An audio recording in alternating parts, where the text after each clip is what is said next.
So I spent yesterday at a memorial service for a young woman who lost her life a couple of months ago in New York City. I was called on Tuesday to do this, and I didn't actually get to talk with the family until Friday. So I was kind of in this point of trying to prepare for this without really having much of a chance to get to know who these people were. And some of the things I did know was that this was a very tragic loss, of course. And I also knew that this family had no religious connection. They didn't want a religious service. They just wanted somebody to come in and kind of give them some guidance on how this process should look. So I went scouring on the internet to try to find out what I could about this young woman's life before I could get to talk to any of her family. You know, one day to prepare a memorial is not a heck of a lot of time. So I tried to get as much information as I could, and I found very little, but I actually managed to find her resume, which I think is kind of scary that you can just go online and find somebody's resume now, but that's what I could find her resume. 2.5 pages long. And aside from a single page that was half a page really, that was about her educational experience, the other 2 pages were about her service. Her service when she lived in this area, her service when she moved to New York City, the times that she worked with people on the streets, the times she used Narcan to save people's lives, the advocacy work that she did. 2 pages simply of the way that she lived in the world. Now, this is a person that doesn't associate with any kind of faith. I think she described herself as an atheist, but I got thinking about that, and I got thinking about that in terms of the gospel lesson that we just heard, right? When did you do these things for me, Jesus asks, and Jesus says, well, when you served, when you clothed those who didn't have clothing, when you fed those who didn't have food, when you visited those who were imprisoned. And I got thinking, how many people who have dedicated their lives to the work of Christ for their entire lives, for decades of time, had as much impact on the hurting, the lost, the struggling, as this young woman did in the few years that she had. Just something I was thinking about yesterday. And then something else I was thinking about yesterday. I don't know why this thought came to me. Maybe it was because this memorial service was outside and the heater wasn't working, so it was pretty cold out. Couple hours sitting out there in the cold yesterday. I got thinking about other times I've been sitting out in the cold. And one of the ministries that I was part of several years ago was what we called Share the Warmth. A bunch of churches in this community I was in had gotten together and created a common fund where we would help people with heating costs. So we had people who would advocate for these folks that needed help with their heating. We had people that were familiar with all the service systems that the state, the national government, all that stuff would provide. But people who had gone through every other service, if they had nowhere else to turn, we had a common fund that we could use to help them out. And one of the ways that we supported this fund was we would go outside the local supermarket with one of those bells, and we would ring it, and we had a gas can that was, the top was cut off of it, and people could drop money into it. Each church in the community would take, I think, like a 4-hour block on a Saturday throughout the Advent season. So throughout December, every Saturday, 4-hour blocks, each church would have people out there ringing that bell, and people would have an opportunity to share some money in this gas can. And we all had this kind of unofficial competition between the churches. Which church could get the most out of people? And I thought we were doing really well when it was our turn, and I was going through, and one of the last bills I pull out is a $50 bill. I'm like, oh yeah, we're doing pretty good. We usually raise a couple hundred on a given Saturday, and that brings us, that was a nice total for our church. But then I get a call from our treasurer of this organization, and he tells me that one of the other churches found a wedding ring in the gas can. And all of a sudden, I'm thinking, oh my goodness, how do we get this ring back to this person that accidentally dropped it into this can? And I think the guy on the other end of the phone could tell where my mind was going. He says, no. It was on purpose. There's a note attached to it telling you how much it should be worth. This person had it appraised, put a note on it, what the appraisal was, and then dropped it in this can to share the warmth. And I was thinking about that yesterday. I was thinking, what would bring somebody to that point?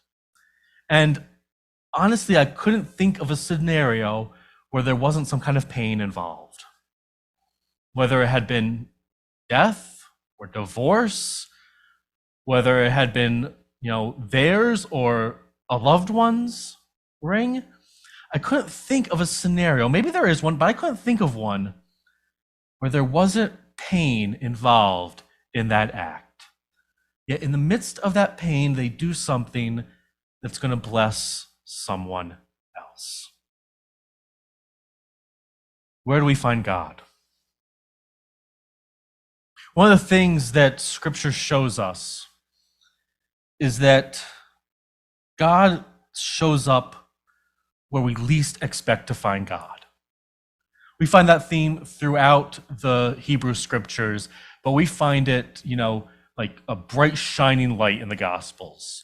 God is showing up in the places where we would least expect to see God. We might expect to see God in the places of power, that God should show up in Jerusalem, in the temple, or in Rome. But instead, we find God showing up in Bethlehem and Nazareth, kind of the backwaters of the ancient Near East. We would expect God to show up in armor, still, bright, shining armor, right? Or clothed in beautiful purple robes. And yet Jesus shows us God showing up in the very vulnerable flesh of a child. We would expect God to ride in on a noble steed. Yet Jesus shows us God choosing a donkey. We would expect God to come and be the conqueror, be the one who comes and wins the hearts and minds of God's people. Instead, we find God on a cross.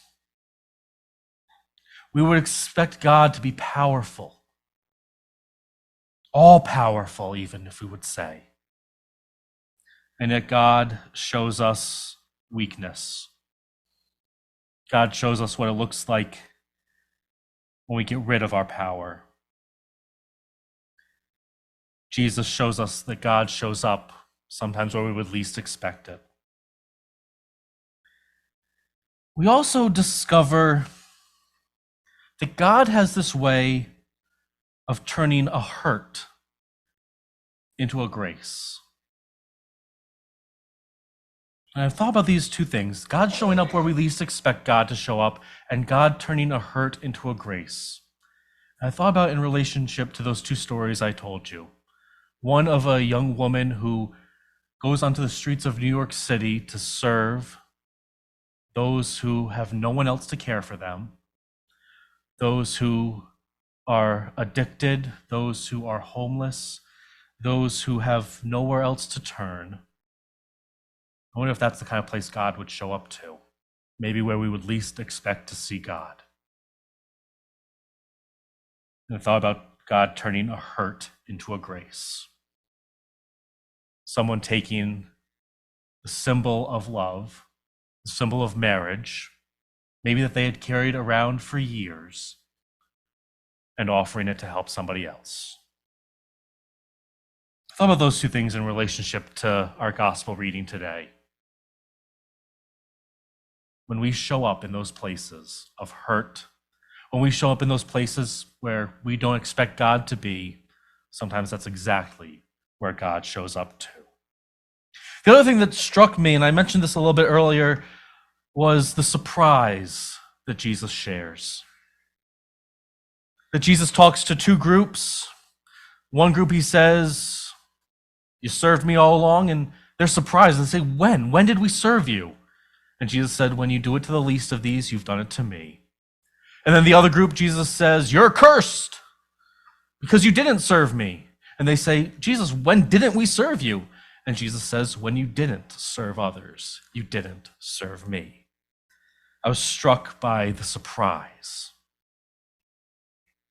And yet the difference is so small between those two responses. When did we serve you? When didn't we serve you? Both groups are surprised. But both groups, and I hope us this morning too, I hope we discover that our faith is absolutely worthless if it doesn't drive us to serving others. If we spend all of our time, all of our energy, all of our enthusiasm trying to please God, and we neglect the hurting right here in our midst, we are going to miss the greatest invitation I can imagine, the greatest invitation that God offers to us. So today we are on the eve of Advent, on the eve of the Christmas season. We are going to be celebrating. We're going to be busy probably. I don't know about you, but this is a busy season in my life. I'm sure it's a busy season in your life too. Kind of hectic sometimes. But where are you ready to be surprised by God's presence this season? Where are you ready to see God show up? Where are you putting yourself? Whose life are you going to enter into? What place will you go where you can say, Jesus showed up there. God showed up there. It'll probably be different for all of us. We'll each probably find a different place where we have unexpectedly found God showing up. But I hope that we come back together after this season and we can share with one another the places we saw God. I hope that when we gather again in January, it's going to be beautiful weather out in the middle of January, but we're going to gather together in this church and we're going to say, you know what? This last month, this hectic season, I saw God showing up. And here's the unexpected places that I saw it. God shows up where we least expect, and God shows up when we turn hurt into grace. Let's be in prayer together. God of beauty and grace, there is so much hurting in the world today. There's hurting in our families. There's hurting in our community. There's hurting in our neighbors. There's hurting on our streets. There's hurting in our nation. There is hurting around the world today. There are desperate places in the world today. There are places where people are going hungry. There are places where people are cold and sick. There are people that are imprisoned. There are those who feel unloved. Lord, inspire us to go into those places, to serve others, and in doing so, help us discover that we were serving you all along. Help us discover your presence in the unexpected places of the world. Amen.